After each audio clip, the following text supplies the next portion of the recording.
In the land of grills, the Recteq Bullseye Deluxe, folks, going to be doing. We've had this for, hard to believe, we've had this for 2 years now. We're going to be doing a review on it today, a 2-year review. I'm going to tell you everything that I like about it. I'm going to tell you everything I don't like about it. And I'm going to answer, again, a lot of the more popular questions you folks have answered. Plus, take a look at some of the accessories that make this thing pretty cool.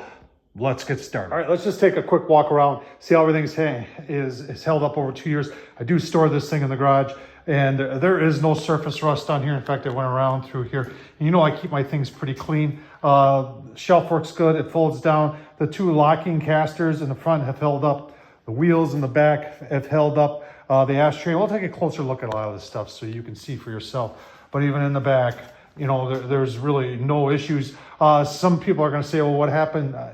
Why is this the gold model? I had that ad. And, I see it's silver like that, but yours is gold. Well, the high heat temperature on the stainless steel it gives it like a patina more or less. And it doesn't really affect it at all. In fact, I actually think it looks kind of cool. So there is an app for the Wi-Fi, and the Wi-Fi in this works very, very nice, as does the PID. Remember, PID is proportional integral derivative, and it's a program that's in there, and it's designed specifically for this grill to help hold temps. So when you set it at 225 or 750, it's taking feedback from a probe, it's called an RTD probe, and it's at grill grade level. That's that thing right there. So that thing communicates with the PID down there, and that's what keeps it at whatever you set it. It's got an 18-pound hopper. It came with a latch that didn't work right, so I replaced it and put my own on, and it was just, a lot of people say nice things about the Recteq customer service. And I don't want to say bad things about it, but maybe because, they know who I am and really don't want to deal with me. Maybe that's why I've had some, not the best experiences with them. But, I've been able to take care of a lot of it on my own. You might be saying, where does it vent out? No, it vents off in all of these right here, all the way around to the other side. And that seems to work just fine. You can see how it's vented off over here. And I should clean that a little bit better. The handle up here is for when I take this off. So there's a pin in through here, and you take one of the screws out, you pull this off, and then I can take this off and put it on top of this accessory. We'll talk about that. All right, so on the inside, you've got 380 square inches. This is a 22-inch kettle. So anything you have for Weber kettle accessory, like I showed a video where I put on the Weber rotisserie for a Weber kettle, 22-inch kettle, fits perfectly on here. In fact, the other accessory that I've got that I'll show you, it fits perfectly on here. So that was another reason why I said, holy cow, there's a lot of ideas here that I could do. So stainless steel, and then right below it here, hang on, let me put this down. You've got that's the cast iron diffuser plate. And the old style of these was just stamped steel, and from what I understand, those used to rust out. Well, this is a cast iron, folks. All I do is, if I know I'm not going to be cooking on it for a while, I spray just a little PAM on there, and it helps protect it from the rust. And the burn side right there, as you can see, over 2 years is held up just fine. And this is a huge improvement over the original Bullseye. So a lot of you people may be saying, hey, Tom, what about grease management? How do you handle that? So let's just put this back in. And you can see there's a fair amount of room between this height and the grill height right up here. So I have put a water pan down there, and that ends up being my grease tray. And you want to do that, otherwise you're going to get grease all over the place. All right, so that's your burn pot down there, and it is relatively deep. Now, ash management is pretty cool on this thing.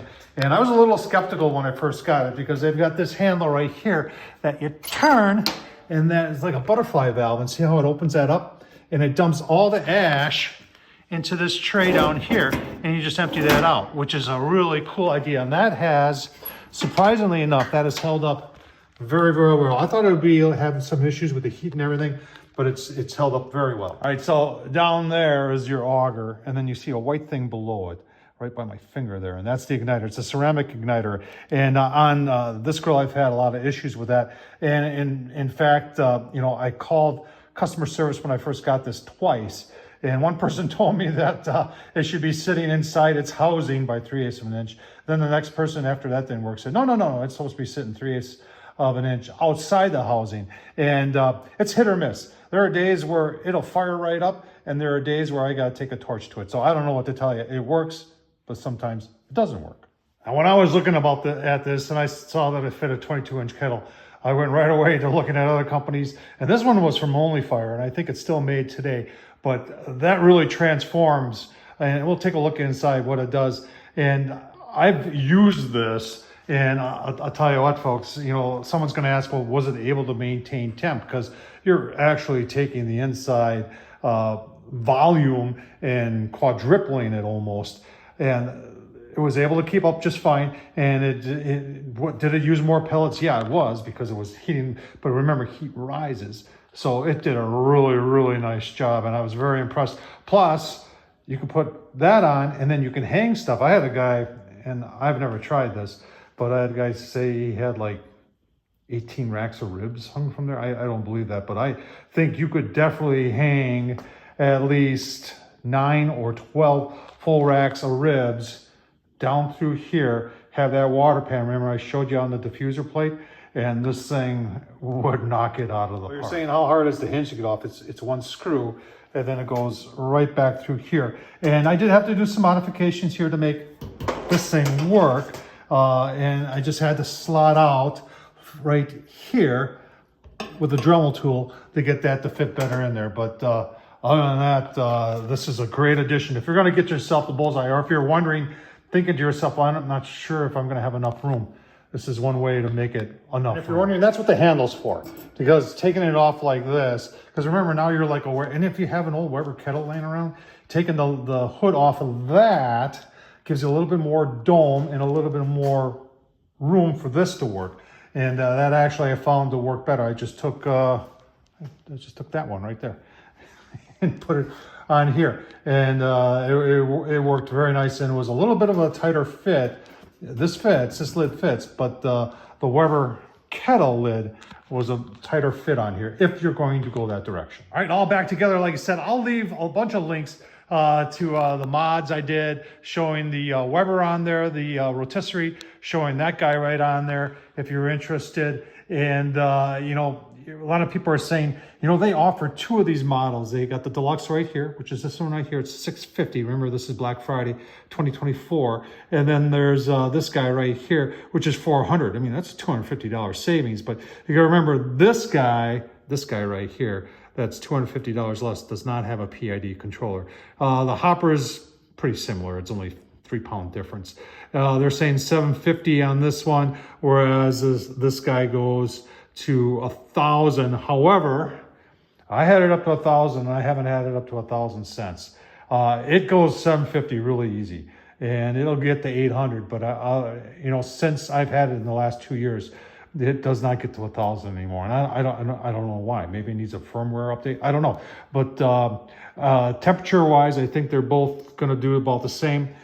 Stand is better on this one. You've got the fold-out shelf, which I really like. A little bit bigger hopper. The Wi-Fi is phenomenal. The PID is phenomenal on this. The choice is up to you. If you got questions or concerns, leave them down in the comment section. I usually will respond to just about anybody, unless you're being absolutely foolish on there. Then you're not going to get a response. Tom Horsman, YouTube. Remember, my channel, my choice. Thumbs up, leave a comment, and as always, folks, if you want to support this channel, super thanks down below. Buy me a beer. Thanks for watching, folks.